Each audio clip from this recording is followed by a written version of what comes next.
My boat was in the water 24 hours ago, and here we got the engine out. Crazy fast turnaround.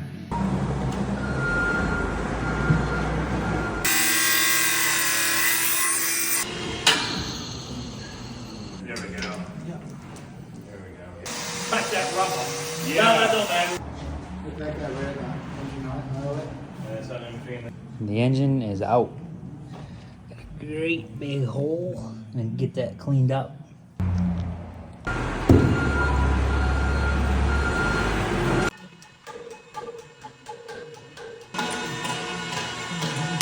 Day 2 went really good.